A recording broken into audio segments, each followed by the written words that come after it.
Hello बच्चों, welcome to Jubilant Science Academy. बच्चों, आज इस वीडियो में हम बात करेंगे केमिकल इक्विलिब्रियम चैप्टर की। तो केमिकल इक्विलिब्रियम चैप्टर जो है +1 की केमिस्ट्री का बहुत ही इंपॉर्टेंट चैप्टर है।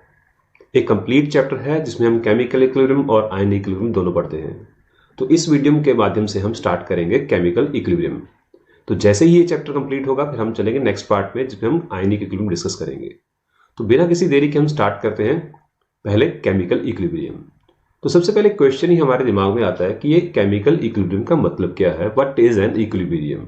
ठीक है, यहां से स्टार्ट करते हैं कि इक्विलिब्रियम होता क्या है। सो केमिकल इक्विलिब्रियम को समझने से पहले हमें पता होना चाहिए कि केमिकल रिएक्शंस क्या होती है और कितने टाइप की रिएक्शंस होती है। तो स्टार्ट करते हैं केमिकल रिएक्शन से। मान लेते हैं कि हमारे पास एक रिएक्टेंट है ए और दूसरा रिएक्टेंट है बी। जब ये दोनों रिएक्टेंट रिएक्ट करते हैं तो हमें पता है कि वहां पे प्रोडक्ट फॉर्मेशन होती है, हम उसको पी लिख देते हैं।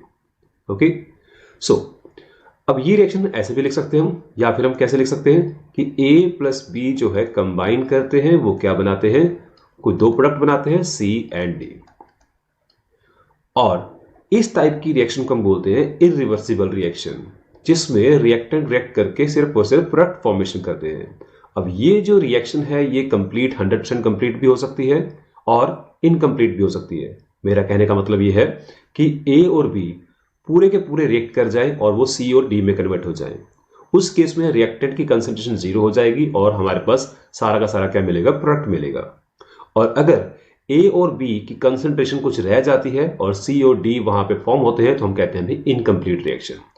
अब इस रिएक्शन में जो सी एंड डी है वो आपस में रिएक्ट करके ए और बी की फॉर्मेशन नहीं कर रहे हैं। मींस ये प्रोसेस जो है रिवर्स नहीं जा रहा है। हम सिंपली ये कह सकते हैं कि ए और बी जो रिएक्ट कर रहे हैं सिर्फ और सिर्फ सी और डी बना रहे हैं और सी एंड डी आपस में रिएक्ट करके ए एंड बी फॉर्मेशन नहीं कर रहे हैं। तो इसका मतलब क्या हुआ, इस टाइप की रिएक्शन को हम क्या बोलते हैं, हम बोलते हैं इनको that is irreversible reaction. These are known as the irreversible reaction. irreversible reaction, irreversible reaction। Okay, तो irreversible रिएक्शन क्या होती है, जिसमें रिएक्टेंट जो है रिएक्ट करते हैं, प्रोडक्ट फॉर्मेशन करते हैं, प्रोडक्ट आपस में रिएक्ट करके रिएक्टेंट में कन्वर्ट नहीं होते हैं। इसके अलावा हमारे पास एक सेकंड टाइप की रिएक्शन होती है जिसे हम बोलते हैं रिवर्सिबल रिएक्शन। वो क्या होती है, वो ऐसी रिएक्शंस होती हैं जिसमें ए और बी दो रिएक्टेंट रिएक्ट कर रहे हैं, वो प्रोडक्ट फॉर्मेशन कर रहे हैं C प्लस D। और अगर C एंड D भी आपस में रिएक्ट करेंगे वो क्या फॉर्मेशन करेंगे, A एंड B को फॉर्मेशन करेंगे। मतलब क्या हुआ कि हमारे जो प्रोडक्ट है वो इतने ज्यादा स्टेबल नहीं है, वो आपस में रिएक्ट करते हैं, they are reactive in nature. ठीक है, वो एक दूसरे के साथ रिएक्ट करते हैं और A B फॉर्मेशन करते हैं। अब क्योंकि A और B आपस में भी रिएक्ट कर रहे हैं, वो C एंड D फॉर्मेशन कर रहे हैं। ठीक है, तो ऐसी टाइप की रिएक्शन जिसमें रिएक्टेंट रिएक्ट करते हैं, प्रोडक्ट फॉर्मेशन करते हैं और प्रोडक्ट भी आपस में रिएक्ट करते हैं, रिएक्टेंट की फॉर्मेशन करते हैं, तो ऐसे प्रोसेसेस को हम क्या बोलते हैं, रिवर्सिबल प्रोसेसेस। क्या बोलते हैं उसको, reversible processes. They are known as the reversible processes. अब हम बात करते हैं इक्विलिब्रियम की। केमिकल इक्विलिब्रियम क्या होता है, what is a chemical equilibrium. Chemical equilibrium, या सिंपली हम इक्विलिब्रियम की बात करते हैं कि what is an equilibrium. Equilibrium क्या होता है। सो इक्विलिब्रियम बेटा एक प्रोसेस होता है जिसमें रिएक्टेंट्स रिएक्ट करते हैं, प्रोडक्ट फॉर्मेशन करते हैं और प्रोडक्ट जो है प्रोडक्ट आपस में रिएक्ट करते हैं, रिएक्टेंट फॉर्मेशन करते हैं, जिसको हमने बोला रिवर्सिबल प्रोसेस। तो एक स्टेज ऐसी आती है जिसमें जो कंसंट्रेशन है रिएक्टेंट्स की as well as the products की, वो विद रिस्पेक्ट टू टाइम जो है वो कांस्टेंट हो जाती है। ठीक है, तो बात कर रहे हैं कि what is an equilibrium. So equilibrium क्या है, एक स्टेज है। मतलब क्या हुआ कि रिएक्टेंट जो है वो रिएक्ट कर रहे हैं, with the passage of time इनकी कंसंट्रेशन क्या होगी, डिक्रीज होगी और ये किस में कन्वर्ट हो रहे हैं, प्रोडक्ट में कन्वर्ट हो रहे हैं। They are forming the products. Okay, और प्रोडक्ट भी क्या है, आपस में रिएक्ट कर रहे हैं और ये रिएक्टेंट फॉर्मेशन कर रहे हैं। तो एक ऐसा टाइम आएगा जहां पे रिएक्टेंट की कंसंट्रेशन और प्रोडक्ट की कंसंट्रेशन जो है विद रिस्पेक्ट टू टाइम जो है वो चेंज होना बंद हो जाती है। तो ऐसे प्रोसेसेस को हम बोलते हैं they are at the stage of equilibrium stage. Means वहां पे उनकी कंसंट्रेशन जो है सेम रेट से चेंज हो रही है। ठीक है, मतलब क्या होता है, हम पहले बात कर रहे हैं रेट की। तो रेट क्या होता है, पहले हम रेट को डिस्कस करते हैं, उसके बाद हम इसको और क्लियरली समझेंगे कि केमिकल इक्विलिब्रियम क्या होता है। तो रेट क्या है, पहले तो हम रेट की बात करते हैं। तो रेट क्या होता है बेटा, किसी भी चीज का चेंज होना विद रिस्पेक्ट टू टाइम, किसी भी चीज का चेंज होना विद रिस्पेक्ट टू टाइम। जब हम 10+2 में हो जाएंगे तो वहां पे हम केमिकल काइनेटिक्स चैप्टर में पढ़ेंगे कि रेट ऑफ केमिकल रिएक्शन क्या होता है, that is the change in concentration with respect to time. अगर हम यहाँ पे बात करें कि हम रिएक्टेंट की कंसंट्रेशन की बात कर रहे हैं विद रिस्पेक्ट टू टाइम, तो वो क्या हो जाएगा, रेट ऑफ फॉरवर्ड रिएक्शन। ठीक है, अगर यहाँ पे मैं लिखते simply that is change in concentration. क्या बोलेंगे उसको हम, चेंज इन कंसंट्रेशन। ठीक है, वो रिएक्टेंट की भी हो सकती है, प्रोडक्ट की भी हो सकती है। अब क्योंकि हमारे पास यहाँ पे दो प्रोसेस चल रहे हैं, एक फॉरवर्ड प्रोसेस चल रहा है, एक बैक प्रोसेस चल रहा है, तो इसमें हम क्या बात कर सकते हैं, देखो अब यहाँ पे हमने देखा कि एक प्रोसेस है जिसमें A+B जो रिएक्ट कर रहे हैं वो किस में कन्वर्ट हो रहे हैं, C+D में। तो ये क्या है, एक फॉरवर्ड रिएक्शन है, that is known as forward reaction. ठीक, what is the rate of forward reaction, तो रेट ऑफ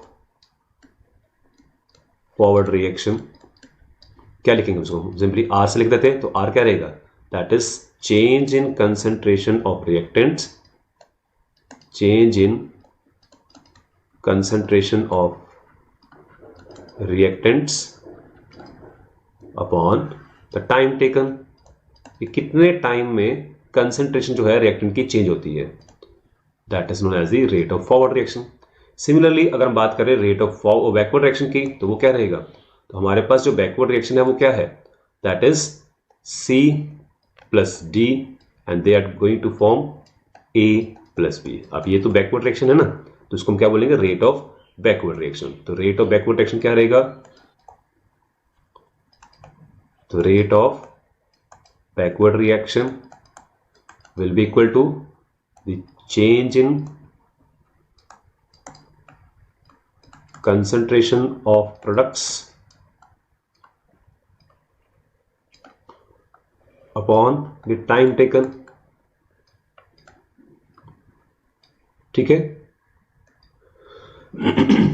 अब जब इक्विलिब्रियम स्टेज आती है तो उस केस में जो कंसंट्रेशन चेंज हो रही है टाइम के साथ रिएक्टेंट की और प्रोडक्ट की, वो क्या हो जाती है, सेम हो जाती है। तो what we can say that at equilibrium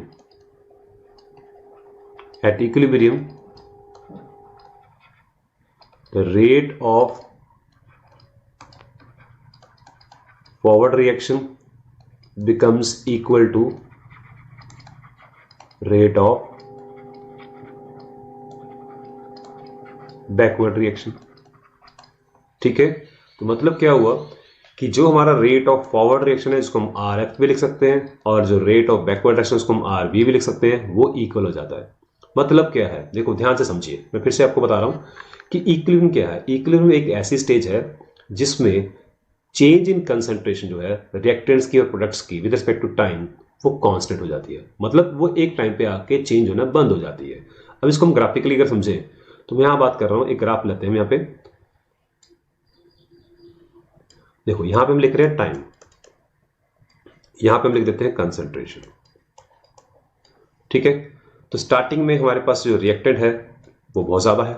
ठीक है, हमारे पास रिएक्शन क्या है, A+B is going to form C+D।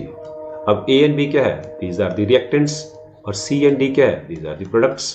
ठीक है, तो मान लेते हैं कि हमारे पास रिएक्टेंट की कंसंट्रेशन यहां पे थी A एंड B की, तो at the zero time the concentration of reactant is very very high, the concentration of reactant is very very high.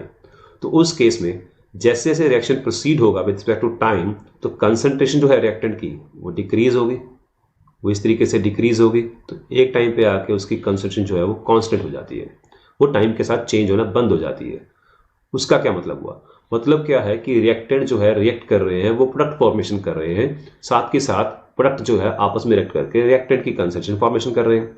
ठीक है, तो मतलब क्या हुआ कि रिएक्टेंट की कंसंट्रेशन डिक्रीज भी हो रही है, साथ ही साथ वो इंक्रीज भी हो रही है, तो एक टाइम पे आके वो कांस्टेंट होना शुरू हो जाती है। अब यही चीज हम समझेंगे फॉर द प्रोडक्ट्स। अब प्रोडक्ट्स की कंसंट्रेशन स्टार्टिंग में क्या है, दैट इज जीरो। प्रोडक्ट की कंसंट्रेशन क्या है, स्टार्टिंग में जीरो, यहां पे प्रोडक्ट की कंसंट्रेशन है। ठीक है।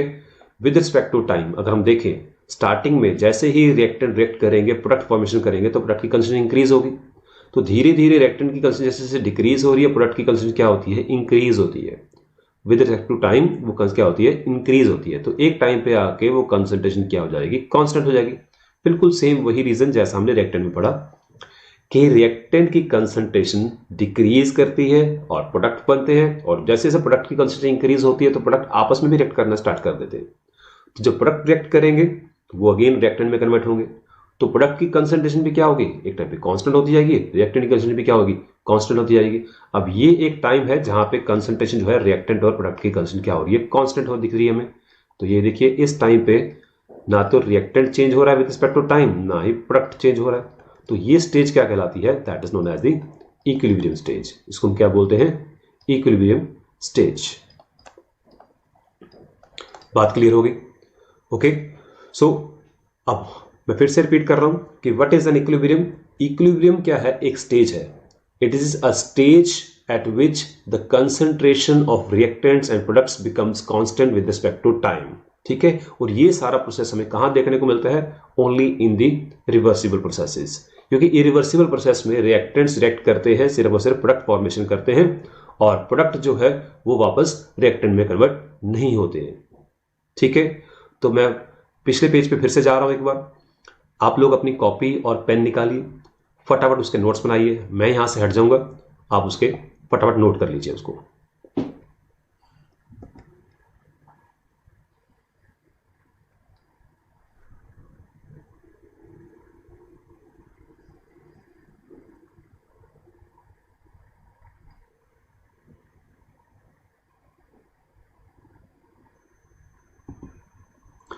हाँ जी, आई होप आप लोगों ने नोट कर लिया होगा।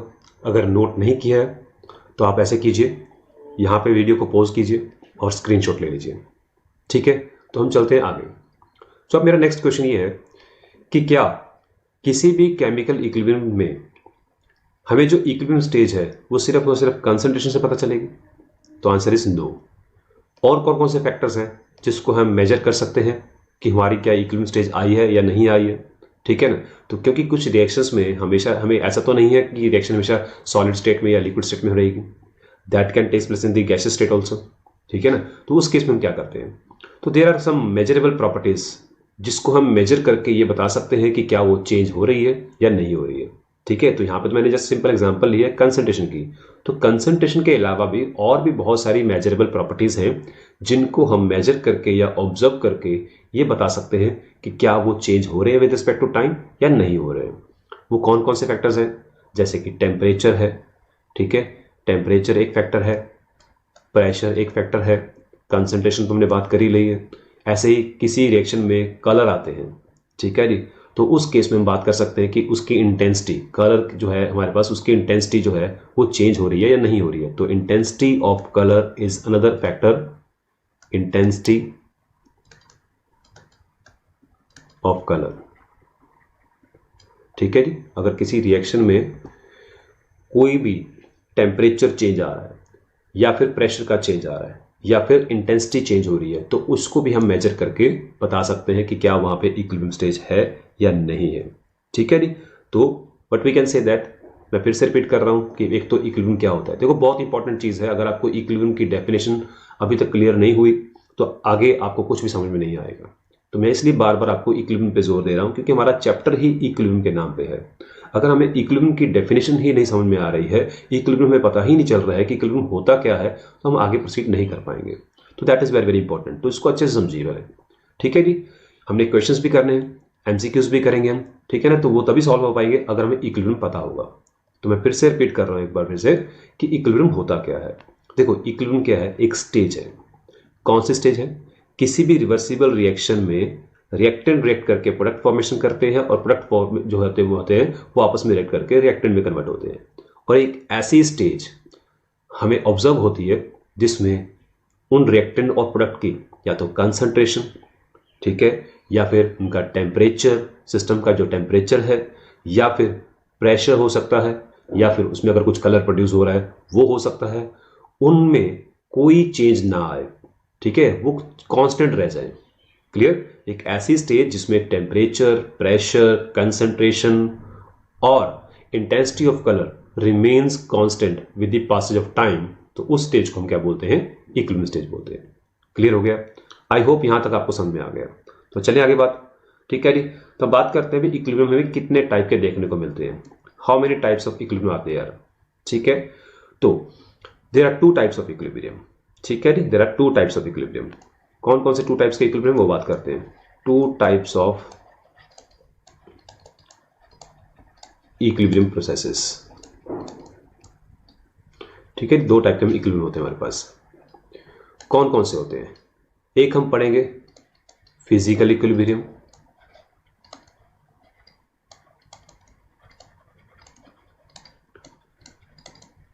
फिजिकल इक्विलिब्रियम, और दूसरा हम इक्विलिब्रियम पढ़ेंगे that is known as chemical equilibrium. ये कुछ डिफरेंट चीजें नहीं है, जस्ट हम बात कर रहे हैं कि इक्विलिब्रियम जो है वो फिजिकल प्रोसेसेस में भी हो सकता है और वो केमिकल प्रोसेसेस में भी हो सकता है। अगर तो फिजिकल प्रोसेस में ऐसा इक्विलिब्रियम आ रहा है तो हम उसको क्या बोलेंगे? फिजिकल इक्विलिब्रियम बोलेंगे। अगर वो केमिकल प्रोसेस में इक्विलिब्रियम आ रहा है तो उसको हम केमिकल इक्विलिब्रियम बोलेंगे, ठीक है जी। तो बात करते हैं पहले हम फिजिकल इक्विलिब्रियम की। तो देखिए, पहले हम बात कर रहे हैं फिजिकल इक्विलिब्रियम की।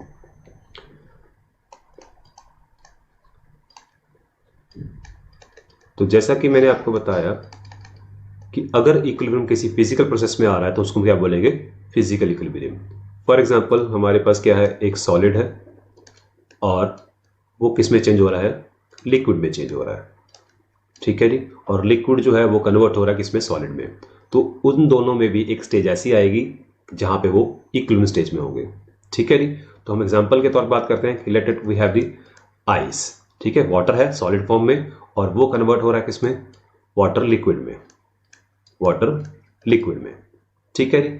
और अब ये प्रोसेस कब होगा? एक पर्टिकुलर टेम्परेचर पे। जैसे ही हमने आइस को फ्रीजर से निकाला, उसका टेम्परेचर रेज होना शुरू हुआ, वो वाटर में कन्वर्ट होना शुरू हुआ।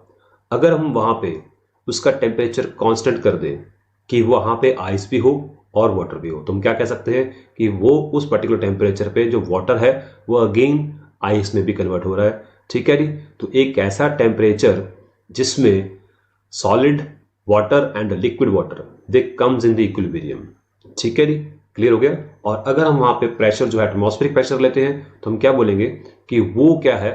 उस आइस का मेल्टिंग पॉइंट है और वाटर का फ्रीजिंग पॉइंट है।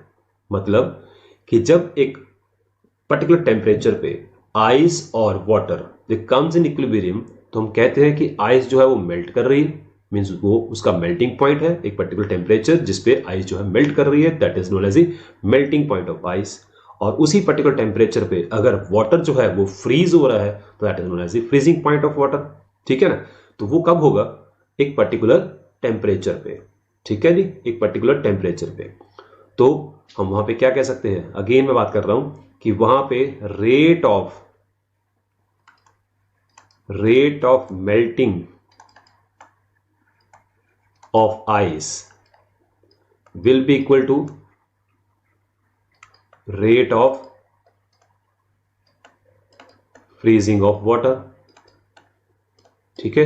वाटर की फ्रीजिंग और आइस की मेल्टिंग, ठीक है जी। Melting of ice and the freezing of water they comes in equilibrium, ठीक है। वो क्या हो जाएगा? सेम हो जाएगा वहां पे।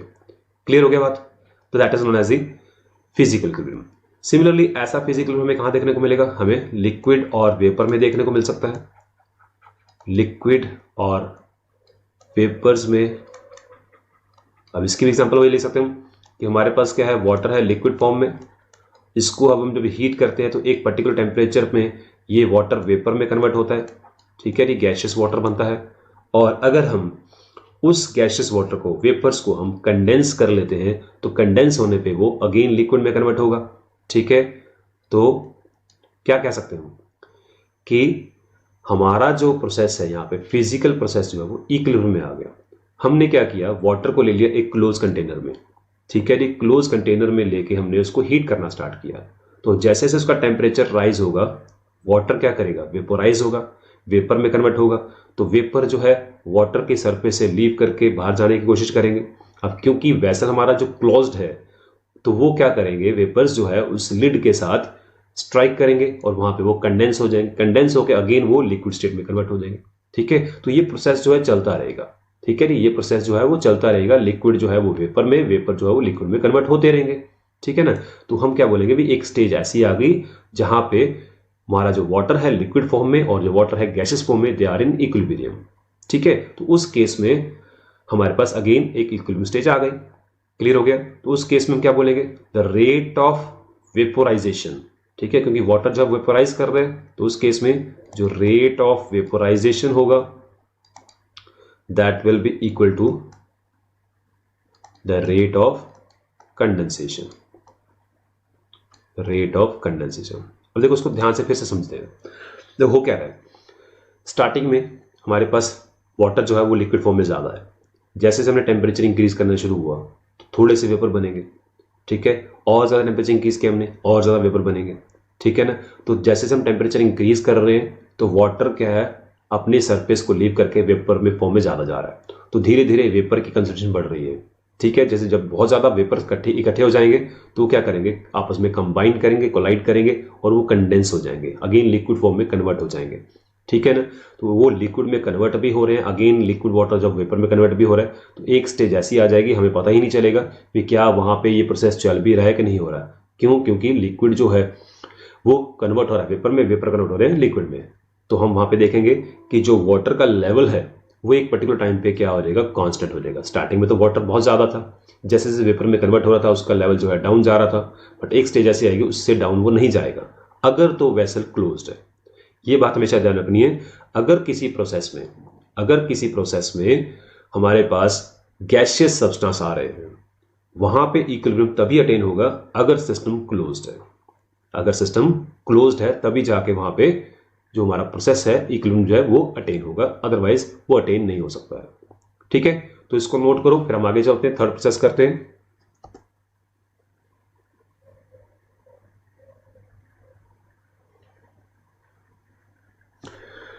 हाँ जी, तो नेक्स्ट बात करते हैं हम थर्ड प्रोसेस की। फिजिकल प्रोसेस में ही थर्ड जो हमारा प्रोसेस है दैट इज सॉलिड और वेपर में इक्विलिब्रियम जो होता है। अब ये कैसा इक्विलिब्रियम हुआ, इस प्रोसेस को हम क्या बोलते हैं, सब्लिमेशन। अगर सॉलिड जो है वेपर में कन्वर्ट होता है directly without undergoing into the liquid stage, उसको हम क्या बोलते हैं, सब्लिमेशन। ठीक है, सिमिलरली वेपर जो कन्वर्ट होते हैं सॉलिड में directly without undergoing into the liquid stage, उसको भी हम क्या बोलते हैं, सब्लिमेशन बोल देते हैं, या फिर उसको कंडेंसेशन भी बोल देते हैं। ठीक है, तो ये प्रोसेस क्या है, सब्लिमेशन प्रोसेस है। तो हम बात करते हैं, जैसे हमारे पास एग्जांपल लेते हैं इसकी आयोडीन की। आयोडीन जो है वो सॉलिड फॉर्म में मिलता है हमें, उसको जब हीट करते हैं तो वो लिक्विड स्टेट में नहीं जाता है, डायरेक्टली आयोडीन के वेपर बनते हैं वहां पे। आयोडीन जो है वो गैस स्टेट में मिलता है, इस प्रोसेस को हम क्या बोलते हैं, सब्लिमेशन। और अगर हम आयोडीन के क्रिस्टल्स को एक सॉलिड क्लोज कंटेनर में हम इसको हीट करते हैं तो वो आयोडीन वेपर में कन्वर्ट होंगे, और आयोडीन वेपर जो है अगेन उस वेसल की लिड पे जाके कंडेंस होंगे, अगेन वो सॉलिड में कन्वर्ट हो जाएंगे। ठीक है ना, तो वहां पे भी एक स्टेज ऐसी आएगी, हमें देखेगा कि अगेन और ज्यादा आयोडीन जो है वो वेपोराइज नहीं कर रहा है, वो और ज्यादा सब्लिमेट नहीं कर रहा है। ठीक है, तो उस केस में क्या बोलते हैं, rate of sublimation of solid iodine is equal to the rate of sublimation और rate of condensation of iodine vapour. और एक बात और भी है, और हमें क्या देखने को मिलेगा, हमें आयोडीन सॉलिड हमारे पास ग्रेस कलर के क्रिस्टल होते हैं। ठीक है, जब इसको हम हीट करते हैं वहां पे हमें आयोडीन के जो वेपर मिलते हैं वो वायलेट कलर के मिलते हैं। ठीक है, किस कलर के मिलते हैं, हमें वायलेट कलर के वेपर मिलते हैं यहाँ पे, दैट इज वायलेट कलर। ठीक है, सो धीरे धीरे इंटेंसिटी जो है वहां पे हमें वायलेट कलर की इंक्रीज होती दिखेगी, बट एक स्टेज ऐसी आएगी वो वहां पे कांस्टेंट हो जाएगी। वहां से भी हम ऑब्जर्व कर सकते हैं कि वहां पे इक्विलिब्रियम जो है वो रीच आउट हो चुका है। ठीक है जी, तो इस तरीके से हमारे पास और भी बहुत सारे कंपाउंड्स हैं। अगर हम बात करें फिजिकल प्रोसेस की, सब्लिमेशन की बात करें, तो वहां पर हमारे पास बहुत सारे कंपाउंड्स हैं जो ऐसे सब्लिमेट करते हैं। ठीक है, जैसे कैम्फर है, कैम्फर सॉलिड व्हाइट कलर का सॉलिड है, उसको जब हम हीट करते हैं क्लोज कंटेनर में, स्पेशली बात कर रहा हूं क्योंकि यहाँ पे अगेन हमारे पास गैसियस सिस्टम आ रहा है, वेपर्स आ रहे हैं, तो ये सारा कुछ प्रोसेस जो रहेगा वो क्लोज कंटेनर में रहेगा। ठीक है जी, तो अगर हम कैम्फर को एक क्लोज कंटेनर में डाल के हीट करते हैं तो कैम्फर जो है वेपोराइज करेगा, वो सब्लिमेट करेगा। ठीक है, वेपराइज नहीं कहेंगे हम, यहाँ पे हम क्या बोलेंगे, सब्लिमेट करेगा। तो जब सब्लिमेट करेगा तो वो वेपर फॉर्म में कन्वर्ट होगा। ठीक है जी। उसके वेपर उस वेसल की लिड पे जाके एक दूसरे के साथ कंबाइन करेंगे, अगेन वो सॉलिड में कन्वर्ट होंगे। तो इसमें कहीं भी हमारे पास लिक्विड स्टेज नहीं आएगी। तो एक टाइम ऐसा दिखेगा हमें जब हमें पता लगेगा कि जो नीचे हमारे पास सॉलिड हमने कैम्फर लिया था वो स्टार्टिंग में तो डिक्रीज हो रहा था, बट एक टाइम बाद वो डिक्रीज होना बंद हो गया। या फिर आप ऐसे कह सकते हो कि वो डिक्रीज होता गया और लिड पे जो है सॉलिड एम्फर हमें और ज्यादा मिलता गया। तो बस हुआ क्या प्रोसेस, आया और हमारे पास जो कैम्फर है वो बेस से उठ के सरफेस तक पहुंच गया। सारा का सारा कैम्फर जो है वो बेस से निकल के कहां पहुंच जाएगा, सरफेस पे पहुंच जाएगा। ठीक है, तो ये हमें वहां पे देखने को मिलेगा। क्लियर है बेटा? तो ये था हमारा आज का लेक्चर जिसमें हमने सिंपली ये पढ़ा कि प्रोसेस कितने टाइप के होते हैं और इक्विलिब्रियम क्या होता है, और उसमें हमने एग्जांपल करी फिजिकल इक्विलिब्रियम की। फिजिकल प्रोसेसेस में इक्विलिब्रियम कैसे एस्टैब्लिश होता है, कैसे पता चलता है हमें। तो नेक्स्ट वीडियो में हम बात करेंगे केमिकल इक्विलिब्रियम की, जिसमें हम पढ़ेंगे कि केमिकल प्रोसेसेस में इक्विलिब्रियम कैसे कैसे देखने को मिलता है और क्या क्या उसकी कैरेक्टरिस्टिक्स हैं। ठीक है जी। तो ये था हमारा आज का लेक्चर, मिलते हैं नेक्स्ट वीडियो में।